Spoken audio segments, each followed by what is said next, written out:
I am seeing, as I'm sure you are, Trump's been racking up. He's got a lot of black celebrities that are now unafraid to say, I'm supporting Trump. You know, people like former NFL star Antonio Brown, Don King, rappers Kodak Black, Lil Wayne, Sexy Red, obviously Kanye West. These are people who are from the culture, who are cultural leaders, who have large followings, and are standing on the front line saying, look, I'm with Trump. And I don't care what y'all, and I hate to put this woman in the conversation as a celebrity. Mm-hmm. Maybe she is to some, but what's her name? Kanye Rose. West. There you go, Amber Rose. Yeah, I feel you going there. Gets invited to the RNC, stands up and delivers what some would call a very powerful speech. What's happening? Are we watching a change in real time? I think we're just watching a spectacle. That's all it is. I wouldn't put much more on it than that. It's spectacle. Black people, as we well know, are not a monolith. We don't all agree on the same things, on the same issues. We don't see things the same way. We don't view the world through the same prism. And yet there are always those who are contrarian, to put it generously, to be charitable about it. I'll just call them contrarians. Let me just say this, and this I hope will make the point. I remember how heartbroken I was in college, frankly, near the end of my college career, when I was taking a couple of African-American studies courses. And one of my professors, Dr. Fred McElroy, and Dr. William Wiggins, two of my professors, Dr. William Wiggins, Dr. Fred McElroy at Indiana University in Bloomington. I was taking a couple of their classes, and I had to come to terms, Prez, with the knowledge that I was being exposed to, that there were Africans who sold other Africans into slavery. Yes. I could not wrap my brain. I had seen Roots as a kid growing up, but I could not wrap my brain around the fact that Africans would sell other Africans into slavery. It took me a long time to just process my way through that. I remember vividly how it made me feel. I mean, I was upset. I was disturbed for days behind that, because I just had never processed it in that way, and my professors were getting me to wrestle with that on a number of different fronts in a variety of ways. I bring it full circle to make the point that you and I are discussing now. There are always going to be those who will say the most outrageous things, sell their souls, a bunch of black Judases, if you will, for those who are Christians and for those who know all about that story. Judas betrayed him. Peter denied him. I tell folk all the time that Jesus had 12 disciples. Here's how I run my company. Here's how I run my life. Jesus had 12 disciples. I remind you that Jesus handpicked his 12 disciples. They weren't given to him. Jesus, that first century Palestinian Jew named Jesus, he handpicked his 12 disciples. And Peter denied him 3 times before the cock crowed. There you go. Judas sold him out for 30 pieces of silver. We use the phrase all the time, doubting Thomas. That comes from the Bible. Yep. Thomas doubted that it was Jesus when he came back out the grave. I can keep going. That's just 3 right there. My point is, if you ever get 12 Negroes around you, 3 or 4 of them ain't no good. Just to start with that. If Jesus handpicked his own disciples and 3 or 4 or 5 of them wasn't no good, then your numbers can't be better than Jesus. So I figure if I got 12 Negroes around me, I start looking at 5 of them. I know 4 or 5 of them ain't ride or die. And so my point is that you think of all the black folk in this country, it ought not to surprise us that there are some folk, like the ones on the list you read a moment ago, who gonna try to sell the rest of us out, who just don't see it the way we see it. And on that point, again, I digress. You know, I wish people would look beyond just who they're voting for that 4-year term. Yeah. Because really what you're voting for are Supreme Court justices that have lifetime tenure. Between 2016 and 2020, the years Donald was in office, he brought onto the bench Neil Gorsuch, Brett Kavanaugh, and Amy Coney Barrett. 3 Supreme Court justices within his 4 years in office. You still have Clarence Thomas serving, and I believe, was it Reagan or first Bush that put him in office? Daddy Bush. Yeah. I just think people need to think beyond the here and the now and really think about your children and what you want this country to look like, because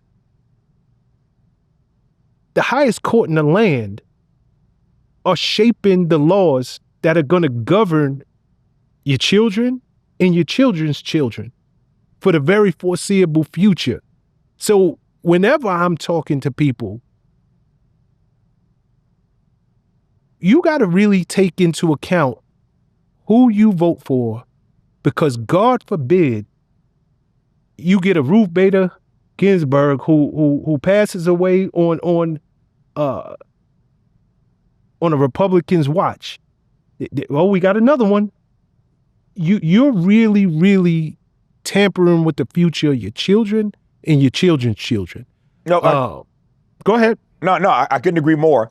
I'd only add to that right quick that when I said earlier in our dialogue that Joe Biden is not as progressive as I would have wanted him to be, Kamala Harris is not as progressive in her policies as I would like to see her be. Case in point, Joe Biden came out some days ago, as you know, and did a strong speech about his Supreme Court reform ideas. Laid out 3 ideas for reforming the U.S. Supreme Court. Yes. Well, first of all, you just not figuring this out? Just like I asked earlier, y'all Democrats just figured out Joe Biden was old? Joe Biden is an institutionalist, and that's why he didn't want to move on the Supreme Court.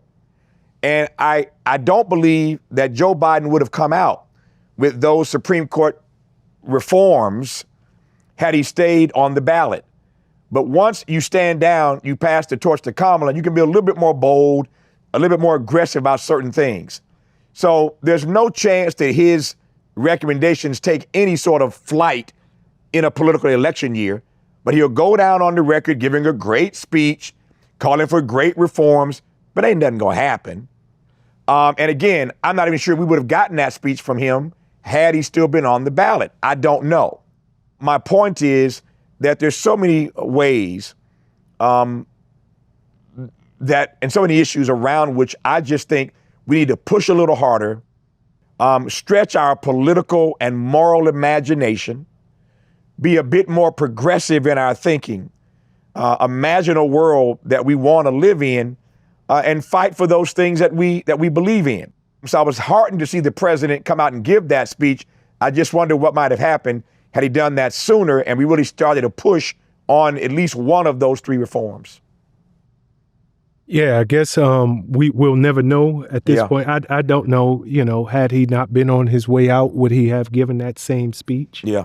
But I do wish that whoever gets in office picks up on that.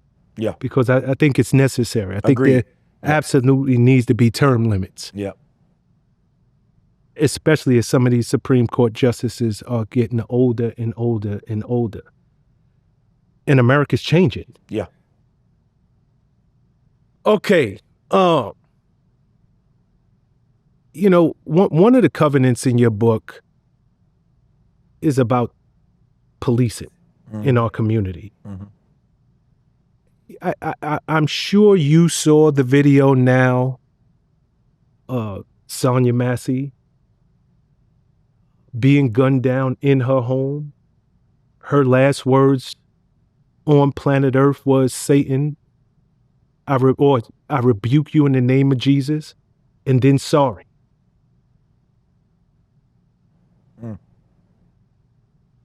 We watched George Floyd. We watched that for all of the 9 minutes and I believe 42 seconds. But to see this officer, a male officer, a woman who was unarmed, calls on the name of Jesus, and then proceeds to shoot her 3 times in the head, once through her eye. If your book, The Covenant with Black America, and one of those covenants being about policing and changing the policing in our community, has never been more viable than it is right now, today. Can you speak to your thoughts on it?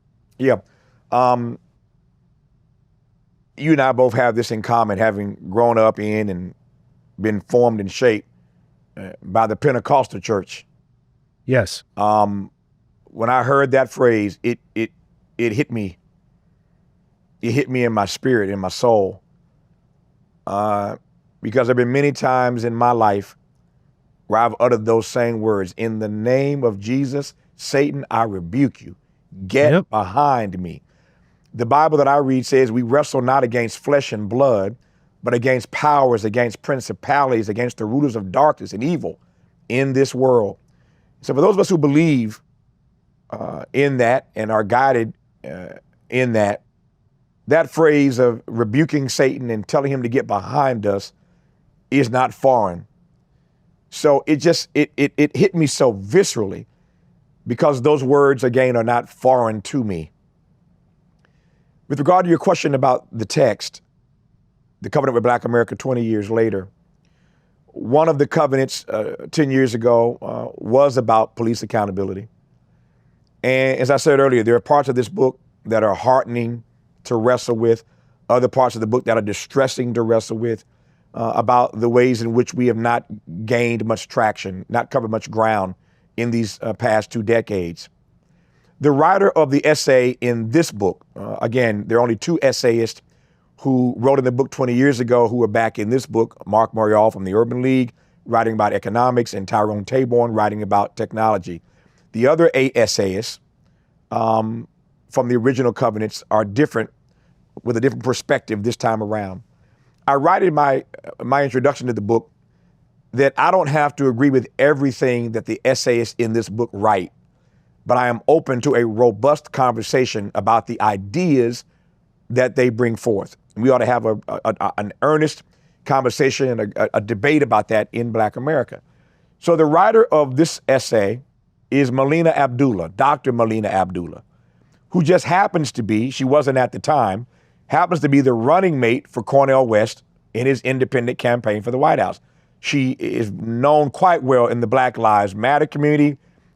She founded the LA chapter of BLM. She's now one of the leaders of Black BLM grassroots, professor for many years in LA, in Southern California. So Melina is brilliant in her own right. Her view is different than mine in this book. Melina argues that we don't need cops. We should not have police. She argues that the things that we do need, what we do need, she argues, are resources.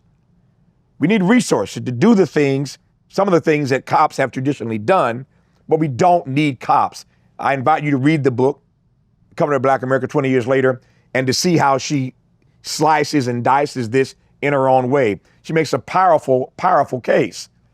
I'm of the mind that we do need law enforcement.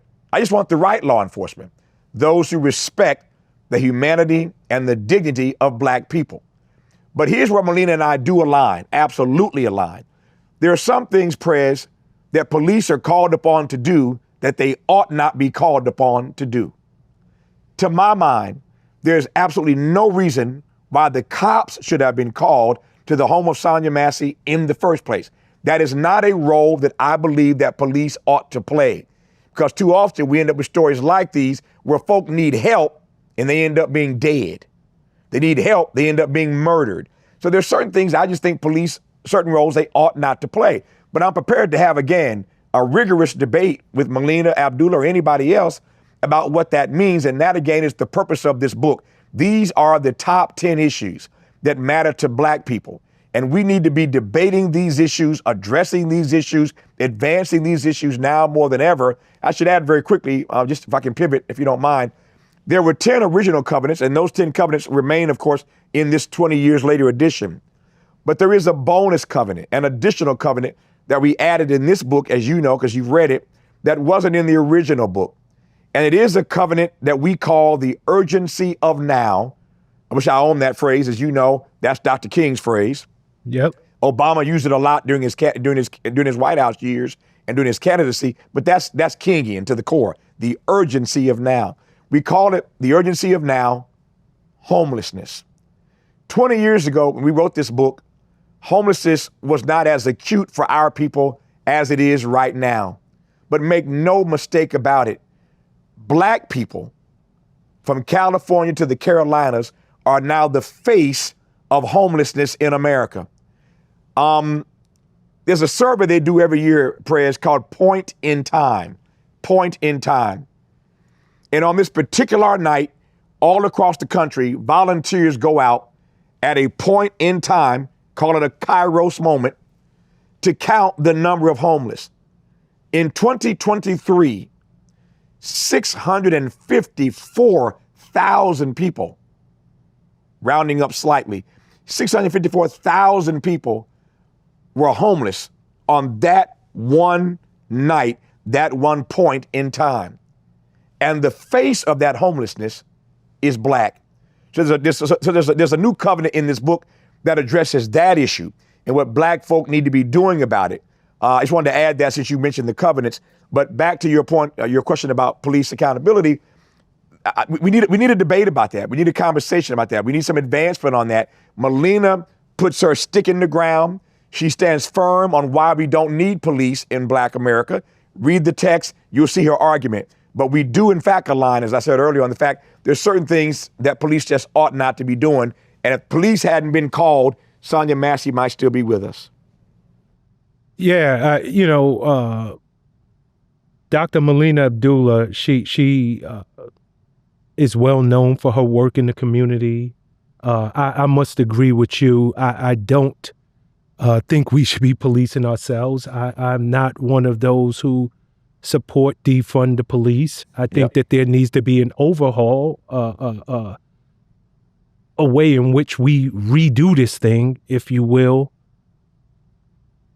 But it's hurtful to the core. I'm an African-American man born and raised in the Bronx, New York. The boogie down, the boogie down. There you go, the boogie down. And you know, within your books, you gave some facts on community policing, and a couple of things really stood out to me. You know, how a Black person is 5 times more likely to be stopped without just cause than a white person. Mm-hmm. I'm living proof of that. Yeah. I'm 6'4", 220 pounds. I can't tell you how many times I've walked down the street and was just asked for no reason to get against the wall. For no reason. Mm-hmm. You catch somebody on a bad day after they've been asked 10 times before that, you'll see them act out of character, not understand, and then it becomes this person was resistant, so that's why we had to shoot him. Not understand the psyche of this man. How many times are y'all gonna pull me over for walking while being Black? And it's real, but I must say I don't necessarily agree with her stands, but I do like her text about Waukesha Wilson's law, and I think everybody should read that. I think that it's a fascinating story, and I think many Americans, especially within the I'll say many Black Americans, will understand, and that story will hit home for them.